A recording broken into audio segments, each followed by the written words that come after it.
네, 이어서 시장 상황에 대해서 전반적으로 좀 짚어보겠습니다. 신한금융투자의 곽현수 연구원입니다. 안녕하세요. 네, 안녕하세요. 네. 먼저 시장에 대해서 좀 알아보자면 불확실성이 좀 해소되고 있는 가운데 그래도 또 남아있는 불확실성 변수들, 재정 절벽에 대한 위기라든지 또 여러 가지가 있지 않습니까? 이러한 부분에 대해서 좀 설명을 해주시죠. 네, 두 가지 중요한 정치적 변수가 남아 있는데요. 첫 번째는 현재 글로벌 증시의 가장 큰 불확실성으로 자리 잡은 미국 재정 절벽 관련 이슈입니다. 전일 새벽 마감한 미국 주요 지수가 하락 마감한 이유도 민주당 소속의 상원 의장이 회의 첫날 세이방 관련 내용에서 어떤 진전도 보이지 못했다고 언급한 것이 악재로 작용한 모습인데요. 하지만 재정 절벽 관련해서 미국 민주당과 공화당 양당 간의 합의가 이루어질 가능성이 높다고 보고 있는데 이번 미국 대선과 함께 치러진 양원 선거에서 공화당의 입지가 좁아졌고 그리고 현지 여론조사 결과 재정절벽이 현실화될 경우 공화당의 책임론이 불거질 가능성이 높아 보입니다. 따라서 일부 공화당원들이 이미 기존의 강경 입장을 다소 누그러뜨리는 태도를 보이고 있는 것처럼 세이방과 관련해 부자 증세를 어느 정도 허용해주고 대신 메디케어 등에서 지출을 삭감토록 하는 선에서 논의가 진행될 가능성이 높다라고 보고 있습니다.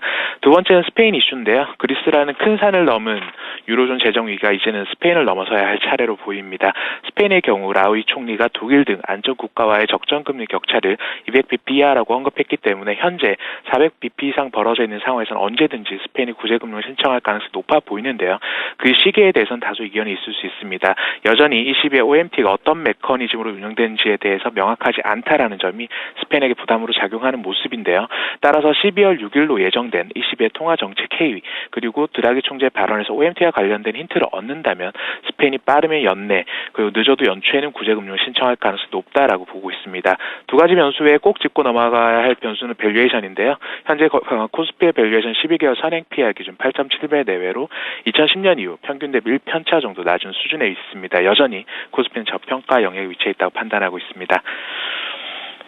재정 절벽 관련한 이슈도 악재로서의 영향력은 좀 약화될 것이고 스페인 같은 경우에도 연내에 구제금융을 신청할 가능성이 높다. 코스피도 이런 가운데서 저평가가 돼 있는 영역이다라고 평가를 하신다면은 지금 좀 적극적으로 매수에 나서도 된다라는 의견이신 건가요?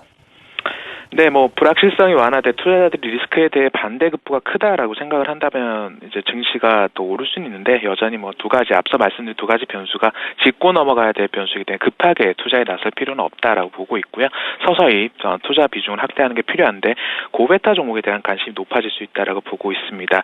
현재 코스피 200 기준 고베타 저베타 종목의 1대1 비율로 나눈다면 고베타 종목군의 밸류에이션 상대적으로 더 매력이 높은 구간에 위치해 있거든요.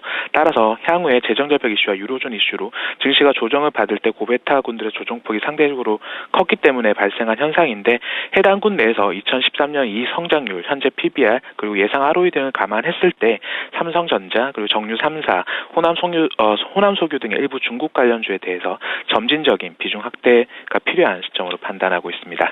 네, 지금까지 신한금융투자의 김지훈 연구원이었습니다. 감사합니다. 네, 고맙습니다.